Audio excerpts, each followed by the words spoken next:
Alors, bonjour frère Edouard, comment vas-tu? Bonjour, ça va très bien, pour la grâce de Dieu. Ça va? Alors, je vais te poser une question aujourd'hui, plusieurs questions du moins. Oui, pas de souci. Alors, est-ce que tu aimes Jésus? Oui. Tu l'aimes beaucoup, beaucoup, beaucoup? Beaucoup. Et je vais te dire pourquoi tu aimes Jésus. Alors déjà, en fait, je vais essayer de résumer brièvement. J'ai été élevé dans on appelle ça secte, une religion qu'on appelle témoin de Jéhovah. Et moi, depuis petit, j'ai toujours aimé tout ce qui concerne Dieu. J'ai toujours été attiré par ça. Et je sais qu'une fois, j'avais environ 15, 16, 17 ans. Et ils étaient en train de faire un discours dans la salle de témoin de Jéhovah où j'étais d'ailleurs. Et j'ai entendu le monsieur qui dit que jamais on ne pourra voir Dieu face à face.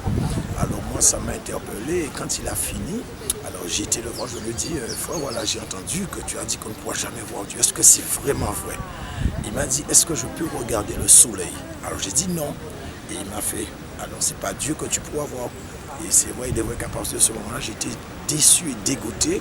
Et je me suis dit, si je dois vivre éternellement et que je ne pourrai jamais voir Dieu, à quoi ça sert? Ça ne m'intéresse pas. Et donc, ce qui fait qu'après, j'ai laissé tomber. Bon, il n'y a pas vraiment que ça, il y a autre chose, hein, parce qu'il y a les circonstances, etc. Et j'ai fait un break de plus de 20 ans, et après, le Seigneur m'a appelé, j'ai senti l'appel qui était vraiment fort dans mon cœur. Et je suis revenu à lui. Et depuis, ma vie a pris, comment dire, 180.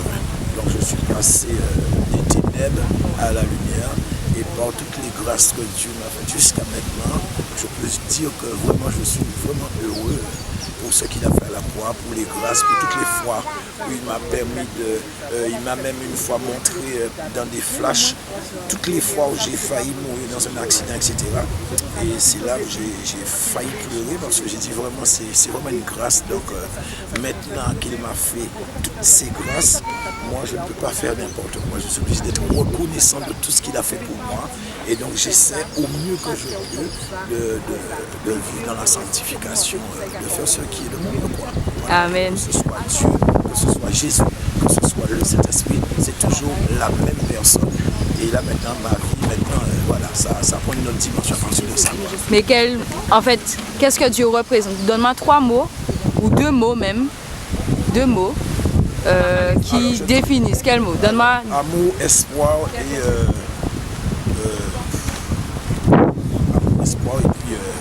c'est un tout. C'est un tout. Amour, espoir et tout. Oui, d'accord. Voilà, c'est tout, il représente tout et puis moi c'est tout. Okay. Si on doit chercher une bague, il va passer de mots pour définir. Il représente tout. Voilà. Okay. C'est vrai, j'ai vu des fois, dur à mon entretien, il y a des fois, il m'a déjà dit des choses qui me font presque même pleurer et des fois j'ai même envie d'abandonner. Mais des fois je dis, je fais la même chose pour mon fils et pourtant j'aime mon fils, mais vraiment presque à mourir. Alors je dis, si je fais ça pour mon fils et lui s'il fait la même chose pour moi, donc je sais quelle est la valeur de son amour pour moi, parce que je connais la valeur de mon amour pour mon fils. Ok. J'ai tout compris à partir de ça. Que Dieu te bénisse. Merci. Ok, merci à toi. Ok.